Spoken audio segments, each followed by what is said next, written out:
నమస్తే, నేను అంకిత. లడ్డు విషయంలో ఏదైతే జరుగుతుందో దాంట్లో జగన్మోహన్ రెడ్డి పెద్ద స్కెచ్ వేశారని చెప్పొచ్చు. అయితే ఇప్పుడు చూసుకున్నట్లయితే ఆయన హైకోర్టులో పిటిషన్ వేశారు.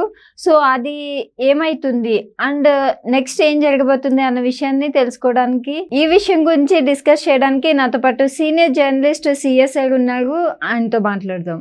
Hi sir. హలో సార్, ఇప్పుడు చూస్తే లడ్డు విషయంలో జగన్మోహన్ రెడ్డి ఆయన హైకోర్టులో ఒక పిటిషన్ అయితే వేశారు. సో అది కాస్త చూస్తే బూమ్రాంగ్ అయిందని తెలుస్తుంది.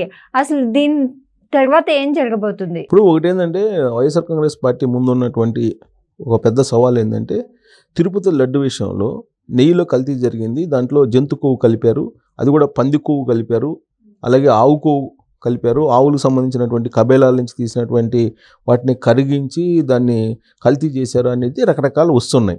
ఈ ప్రచారం బాగా సమాజంలోకి వెళ్ళిపోయింది, చాలా బలంగా వెళ్ళిపోయింది. కానీ దాన్ని తిమ్మిని బమ్మిని చేసి అది అబద్ధం అని చెప్పి క్రియేట్ చేసేటువంటి ప్రయత్నం వైఎస్ఆర్ కాంగ్రెస్ పార్టీ చేస్తుంది. దాంట్లో భాగంగా పులివెందుల ఎమ్మెల్యే జగన్మోహన్ రెడ్డి గారు మీడియా ముందుకు వచ్చి వైఎస్ఆర్ కాంగ్రెస్ పార్టీ అధినేత హోదాలో ఆయన అదంతా చంద్రబాబు నాయుడు గారు చేసిన గోబెల్ ప్రచారం అని చెప్పి రకరకాలుగా చెప్తున్నారు. ఆయన ఒకవైపు ఏమో కేంద్ర ప్రభుత్వానికి సంబంధించినటువంటి ల్యాబ్ దాంట్లో కల్తీ జరిగింది అని చెప్పి చెప్తున్నారు. జగన్మోహన్ రెడ్డి గారు మీడియా సమావేశం పెట్టడానికి ముందుగా తిరుపతి దేవస్థానానికి సంబంధించినటువంటి ఈవో ప్రెస్ మీట్ పెట్టి ల్యాబ్ పంపించినటువంటి రిపోర్ట్ని అన్నింటినీ ప్రెస్ మీట్ పెట్టి ప్రెస్కి రిలీజ్ చేశారు. దాని ప్రకారం ఏంటి, ఖచ్చితంగా జంతువులకు సంబంధించిన కొవ్వు కల్తీ జరిగింది నెయ్యిలో. అది మార్చిలో ఒక కంపెనీ టెండర్ తీసుకొని మార్చిలో సప్లై చేశారు, ఈ కల్తీ సంబంధించింది అని చెప్పి ఈవోనే చెప్పారు. మరి ఈవో చెప్పిన దాన్ని నమ్మకుండా జగన్మోహన్ రెడ్డి గారు ఏం చెప్తే అది నమ్మాలని చెప్పి ఆయన మాట్లాడుతున్నారు. ఇదంతా చంద్రబాబు నాయుడు గారు లేనిపోయిన కుట్ర అనేది. లేనిపోయిన కుట్ర ఉంది, కేంద్ర ప్రభుత్వానికి సంబంధించినటువంటి ల్యాబొరేటరీ ఇచ్చింది, మార్చిలో టెండర్స్ పిలిచి అదో కంపెనీకి ఇచ్చారు, ఆ కంపెనీ కల్తీ చేసింది. మార్చిలో ఎందుకు ఆ టెండర్ ఇచ్చారంటే ఎన్నికల ముందు కిక్ బ్యాక్స్ అందుకున్నారు అనేటువంటి ఆరోపణలు వస్తున్నాయి. కిక్ బ్యాక్స్ అందుకొని వాళ్ళకి ఆ కంపెనీకి ఇచ్చారు, ఆ కంపెనీ నాసిరకం నెయ్యిని సప్లై చేసింది.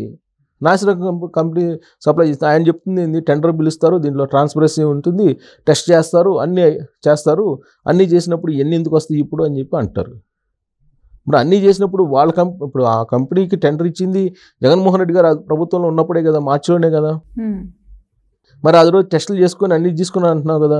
ఇప్పుడు తక్కువ ధరకి సప్లై చేస్తామని చెప్పి టెండర్ ఎందుకు వేశారు, నాణ్యమైనటువంటి నెయ్యిని ఇస్తారని చెప్పి నమ్మే కదా నువ్వు తీసుకుని టెండర్ ఇచ్చిన వాళ్ళకి. మరి నాణ్యమైన నెయ్యి ఇవ్వనప్పుడు, ప్రమాణాలు తగిన విధంగా లేనప్పుడు నువ్వు ఎందుకు దాన్ని బ్లాక్ చేయలేదు? అది మార్చి నుంచి జూన్ దాకా ఆయనే ఉన్నారు కదా ముఖ్యమంత్రిగా జగన్మోహన్ రెడ్డి గారు. అప్పుడు టెస్ట్ చేస్తేనేమో కరెక్ట్గానే వచ్చినాయి, ఇప్పుడు టెస్ట్ చేస్తే కరెక్ట్గా రాలేదని చెప్తున్నారు జగన్మోహన్ రెడ్డి గారు. అంటే కేంద్ర ప్రభుత్వం యొక్క ల్యాబు అప్పుడు ఒకసారి ఇప్పుడు ఒకసారి ఇవ్వదు కదా. పైగా వాళ్ళు సప్లై చేసేది రోజు సప్లై చేస్తారు, ప్రతిరోజు టెస్ట్ చేయాలి, ఎవ్రీడే టెస్ట్ చేయాలి. ఎవ్రీడే టెస్ట్ చేస్తున్నప్పుడు June 13th June 14th test చేశారు. టెస్ట్ చేసినప్పుడు ఆ కల్తీ జరిగిందని బయటపడింది.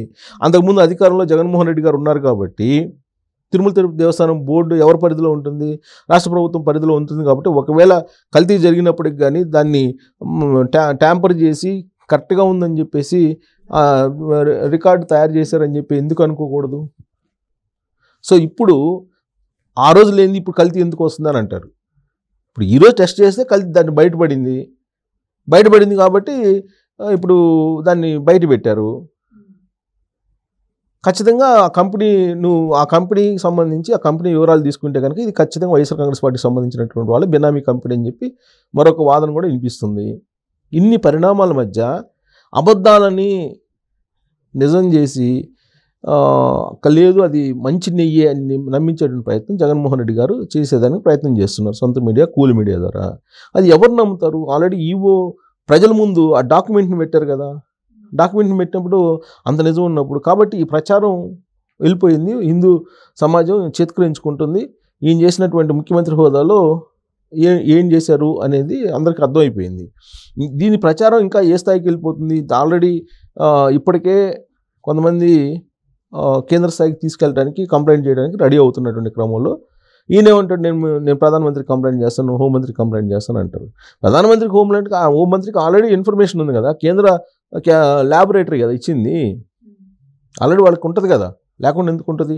ఆల్రెడీ బీజేపీ వాళ్ళు మాట్లాడుతున్నారు కదా, నేషనల్ మీడియాలో మాట్లాడుతున్నారు కదా, నేషనల్ మీడియాలో వాళ్ళకి కూడా సరైనటువంటి సమాచారం లేదు అని అంటారు జగన్మోహన్ రెడ్డి గారు. సో దాన్ని తప్పుని కప్పిపుచ్చుకునేటువంటి ప్రయత్నం చేస్తూ ఉన్నారు ఆయన. చేస్తూ ఈ ప్రచారాన్ని ఆపు చేయడానికి ఒకే ఒక మార్గం ఉందని చెప్పి ఆయన సొంత అడ్వకేట్గా ఉన్నటువంటి పొన్నవోలు సుధాకర్ రెడ్డి, అధికార ప్రతినిధి వైఎస్ఆర్ కాంగ్రెస్ పార్టీకి, ఇప్పుడు పొన్నవోలు సుధాకర్ రెడ్డి గారు ఇచ్చినటువంటి ఒక ఐడియా ప్రకారం హైకోర్టులో పిటిషన్ వేశారు. ఇది ఈ కల్తీకి సంబంధించినటువంటి నెయ్యి మీద నిజాలేందో తేల్చాలి అని చెప్పి వీళ్ళు, అంటే నిజాలేందో తేల్చాలని చెప్పినప్పుడు వాళ్ళు వాదనకి వెళ్ళినప్పుడు ఇట్లా ప్రచారం జరుగుతుంది, మాకు డ్యామేజ్ జరుగుతుంది అన్నప్పుడు అది స్టే ఇస్తారు, ఎవరు ప్రచారం చేయొద్దని చెప్పేసి చెప్తారనేది వీళ్ళ ఆలోచన. ఎందుకంటే ఆల్రెడీ కవిత కేసులో కూడా అదే జరిగింది. కవిత లిక్కర్ స్కామ్లో ఇరుక్కున్నప్పుడు ఆమె మీద ఎవరు ప్రచారం చేయొద్దని చెప్పి సోషల్ మీడియాకి, అలాగే ప్రింట్ మీడియాకి, ఎలక్ట్రానిక్ మీడియాకి అన్నిటికీ కోర్టు ఆదేశాలు జారీ చేసింది.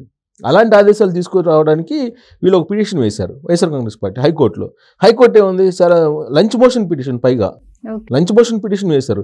లంచ్ మోషన్ పిటిషన్ అంటే ఏంది, అత్యవసరంగా దీన్ని విచారించాలి అని, అత్యంత అవసరం ఇది, దీన్ని ఇమీడియట్గా విచారించాలి అని. అంటే ఇమీడియట్గా విచారిస్తే జరుగుతున్నటువంటి ప్రచారాన్ని, లేదంటే చెప్తున్నటువంటి నిజాలని ఆపేయాలి, అంటే దీని గురించి ఎవరు మాట్లాడకూడదు అనేటువంటి ఒక డైరెక్షన్ హైకోర్టు నుంచి తీసుకొచ్చేటువంటి ప్రయత్నం చేశారు.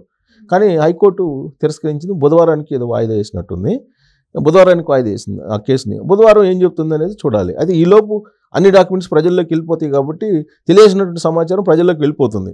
కానీ ఇప్పుడు లంచ్ మోషన్ మూవ్ చేసి దాన్ని ఆపాలని పొన్నవోలు సుధాకర్ రెడ్డి, ఆయన సొంత లాయరు, ప్రయత్నం చేయటం అనేది ఇదొక మళ్ళీ కుట్ర జరుగుతున్నటువంటి, లేదా నిజాలు ప్రజల్లోకి వెళ్ళిపోతున్నాయి, వాటిని ఆపేసేయాలనేటువంటి ఒక పెద్ద ప్రయత్నం వాళ్ళు చేశారు. ఆ ప్రయత్నం ఫలించలేదు. ప్రస్తుతానికైతే బుధవారం హియరింగ్కి వస్తుంది హైకోర్టులో. హైకోర్టు బుధవారం ఏం చెప్తుందనేది చూడాలి. ప్రస్తుతానికైతే బూమరాంగ్ అయింది వాళ్ళు చేసేటువంటి ప్రయత్నం. ఖచ్చితంగా లడ్డు తయారు చేసేదానికి ఉపయోగించేటువంటి నెయ్యిలో కల్తీ జరిగింది అనేది ఈవో చెప్తున్నారు కాబట్టి, ఆయన డాక్యుమెంట్ విడుదల చేశారు కాబట్టి ఆ డాక్యుమెంట్ల ప్రకారం ఖచ్చితంగా జంతువుల యొక్క కొవ్వుని కల్తీ చేశారు, నెయ్యిలో అపచారం చేశారు, వెంకటేశ్వర స్వామికి మహా అపచారం చేశారు. కాబట్టి వెంకటేశ్వర స్వామి ఎట్టి పరిస్థితుల్లో ఏం చేయాలో ఆయన తెలుసు, ఆల్రెడీ చేశారు కొంతవరకు. ఇప్పుడు 11 మంది ఎమ్మెల్యేలు పరిమితం చేశాడు. ఇంకా కూడా తప్పుని కప్పిపుచ్చుకునే ప్రయత్నం జగన్మోహన్ రెడ్డి గారు చేస్తున్నారనేది వెంకటేశ్వర స్వామి చూస్తుంటాడు, చూడకున్నాడు కదా. ఆయనకు నమ్మకం లేకపోయిండొచ్చు, బట్ హిందూ సమాజానికి నమ్మకం ఉంది. కాబట్టి వెంకటేశ్వర స్వామి ఎవరిని ఎక్కడ పెట్టాలో అక్కడ పెడతారు, పెట్టేటువంటి అవకాశం ఉంది. ఖచ్చితంగా అది హిందూ సమాజం నమ్ముతుంది. ఎన్నికల ముందు కూడా అదే నమ్మింది, ఎన్నికల తర్వాత రిజల్ట్ కూడా అలానే ఉన్నాయని చెప్పి హిందూ సమాజం భావిస్తూ ఉంది. ఇప్పుడు లడ్డు విషయంలో కూడా అదే జరుగుతుందని చెప్పి భావిస్తుంది, విశ్వసిస్తుంది.